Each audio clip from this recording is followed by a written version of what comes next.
Kevin Elizabeth and welcome back to my channel. Today's video is not going to be about anything related to weddings. It's going to be all about kittens. So I actually have been fostering kittens since October, and it's been something that's really fun. Everybody goes crazy whenever I share Instagram stories of my fostering. And so a lot of people have a ton of questions. So I thought that I would do a video all about fostering kittens in case this is something that you're interested in and want to know more. Maybe you're a little hesitant, but I'm going to be talking about all of the different parts of it today. David and I fostered through the San Diego Humane Society, and it has been a really great experience. So to get started, what we had to do was sign up for an event where we went to get information about fostering. It was about an hour, maybe an hour and 15 minutes, and they told you all about the needs that they have, what it takes to become a foster. And so that was a really great meeting just to see if it was a good fit. We decided that it was, and so we sent in our application. It was approved really quickly, and we were actually able to start fostering like within a week from that time period. Basically, our first fostering setup was with 2 kittens, and I'll kind of put in some videos throughout this video of the kittens that we fostered, just so you guys can see a little bit more kitten action. But we basically went to the shelter and they gave us a pen or like a crate, and they gave us litter, they gave us wet food and dry food, they gave us bowls, they gave us toys, bedding, everything that we needed. We actually had some supplies of our own, like a bed and some toys, so we didn't end up taking that much from them because anything that we had, we wanted to let them keep for other people who might not have that in their homes. And so essentially they give you everything that you need. It's all free. It just takes your time and driving to and from. And we got the kittens home. They were about 5 weeks when we got them, and such cute little babies. It was really fun, except they did have some bad diarrhea the first night, and we spent a lot of time arguing back and forth while cleaning. It's a little bit of a disaster. I think with every litter that we fostered, there's been just one terrible bathroom incident where we've just been like crazy trying to clean it up and get it under control, but it's not bad. It's definitely worth it. And so once we essentially had these kittens for about 4 weeks, which was around their 8.5, 9-week-old point of life, because typically shelters will spay or neuter the kittens when they are around 8 weeks old or 850 grams. So we were weighing our kittens. We have our own food scale, but they can give you a scale if you don't have one. We would weigh them every single day at the same time, either before or after feeding, whatever it was that we set. And we had to monitor their weight. At one point, these particular kittens, because of some worms that they had, started losing a little bit of weight, so we had to take them in for a checkup and then kind of change things up, and then they started gaining weight pretty quickly. So that's kind of the day-to-day. You're going to be cleaning out their litter box, feeding them whenever they're supposed to be fed, and the older the kittens are, typically the less frequent the feedings are. So around 5 and 6 weeks, we were feeding them about 4 to 5 times a day with wet food, and then letting the dry food stay out 24/7 along with water. If they are younger, so maybe up to 3 weeks, even up to 4 weeks, there's probably going to be bottle feeding involved. And sometimes that is every 3 to 4 hours. Sometimes that's every 2 hours if they're very, very young, which of course does require an overnight feeding. The only thing we have ever had to do was get up at 5 a.m. once to feed that first batch of kittens because they were the youngest that we had. But you can kind of choose. It's up to you. If you have the time to do feedings every 2 hours, if you're home all the time, if you don't mind getting up, then you could definitely learn how to bottle feed and do younger kittens. If you are more interested in an every 4 to 5 hour type thing, then you will need to get kittens that are a little bit older. Our foster center will say how often they need to be fed before you choose to accept them or, pass on the opportunity. They'll say everything. If they're litter trained, how often they need to be fed, if there's any health issues. So you do know everything ahead of time so that you can decide if they're the right fit for you. If you have pets in your home and the kittens have some sort of health issue that might affect your pets, that's not ever going to be a good fit. You have to protect your pets as well.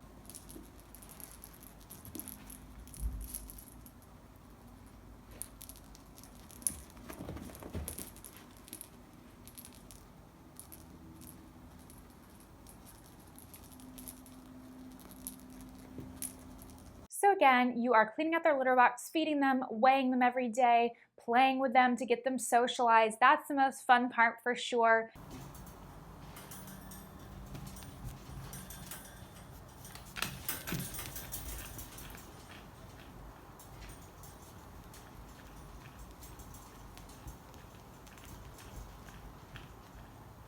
I find that if you're playing with kittens for about an hour to an hour and a half, they all of a sudden get really sleepy and will just kind of pass out. And it's fun if you can hold out and be patient through that period so they can snuggle on you. And that's just the sweetest thing in the world. I had a set of kittens, I think it was our second set, that was very affectionate, and that was why they're my favorite set, because they were super snuggly. They purred all the time.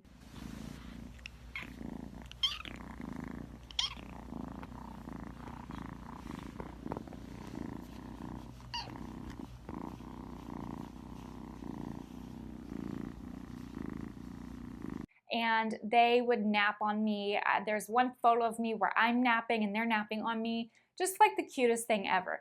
So that's really all it takes for care. If the kittens are sick, there will be extra care, but you'll know about that in advance.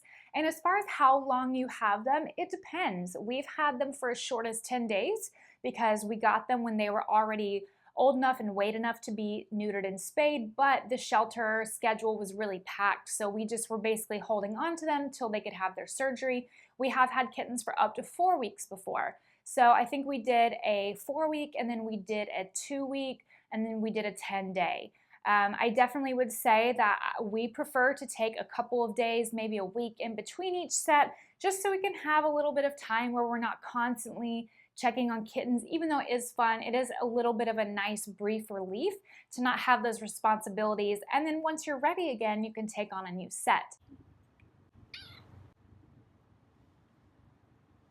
It's really fun for them. It's really fun for you. I love doing it. I would highly recommend it. Now, one of the biggest questions that people ask me is, how do you let them go?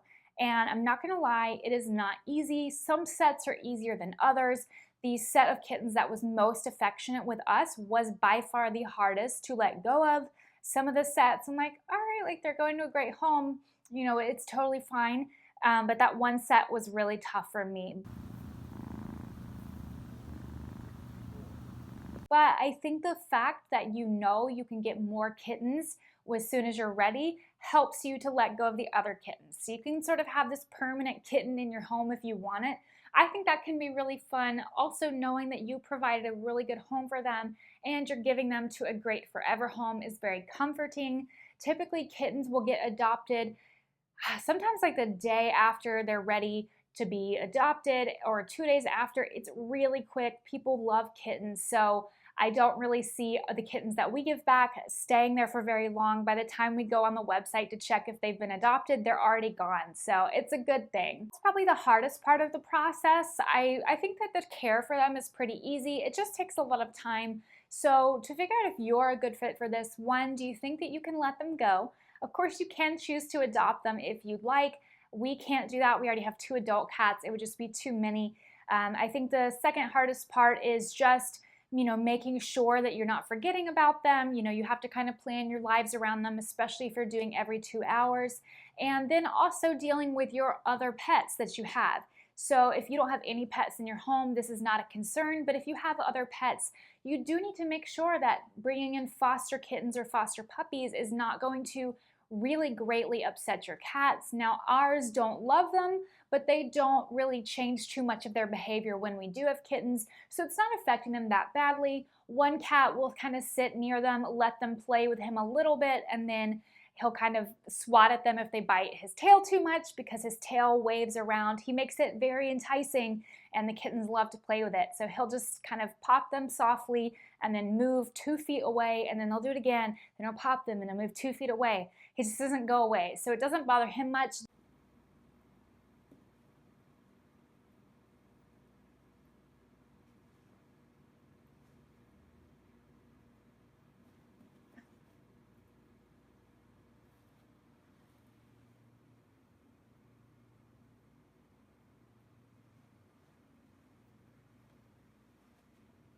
The other cat, Kudzu, she likes to watch them, but if they get within 2 feet of her, she does growl at them. She doesn't really want to be that close to them. Funny enough, we briefly fostered some puppies, and she went right into their crate and sniffed them out. So she likes dogs more than she likes other cats. but you do need to make sure it is not going to make your cat so stressed to the point where they're pulling out their hair or they're being sick or they're cowering. If you see any dramatic changes in your pet's behavior, I would maybe rethink fostering. Your pets come first. That is what the shelter tells us. Same thing goes with health issues. You do not want to get your existing pets sick from something that the kittens or puppies might have. So typically they will do checks before you pick them up if they're old enough to see if they have certain common diseases. But they also recommend waiting at least a week before you introduce your foster pets to your existing pets, just in case anything crops up, any symptoms show up that the shelter did not catch. So I think that's a good way to go about it. Now, if you do want to get serious into fostering, you've tried it one time, you really like it, you can start investing in some supplies. We ended up buying a crate of our own. We bought a litter box that they could use. We bought some toys. We have all kinds of supplies of our own now. So pretty much the only thing we take from the shelter are the kittens, litter if we've run out, and then their food, dry and wet. We have everything else on our own because we don't want to have to tax them of that. But we made that decision because we knew that we wanted to keep doing this. One, because it's a great thing to do for the cats and for the shelter, but two, because it's made us really happy.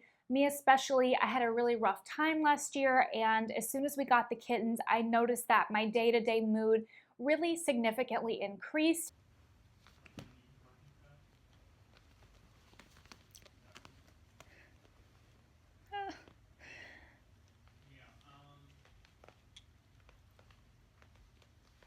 Kittens really helped me through it because it's impossible to be upset when you're in the room with them. Even if I'm working and they're near me, I just want to stop working. Anything stressful goes away when you're around them.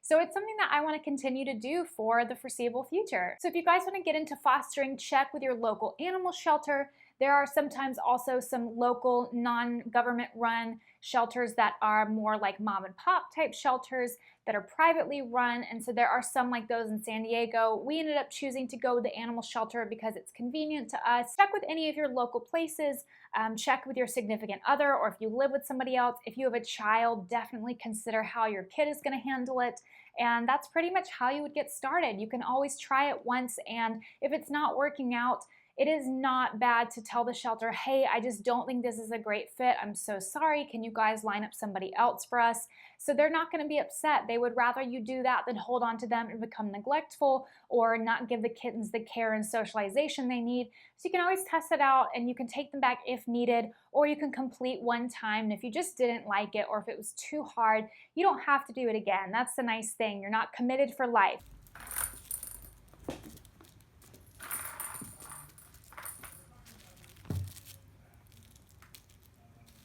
You can also do it, 3 times a year, or you can be like us and pretty much every opportunity we're gonna get after our honeymoon, I'm gonna be taking because I'm obsessed with fostering. It is so much fun and it's something that I would totally do for life. I hope you guys enjoyed this video. I know it was nothing to do with the weddings, but I think if you are a cat fan or a kitten fan, baby animals in general, maybe you did enjoy this and it has inspired you to think about fostering.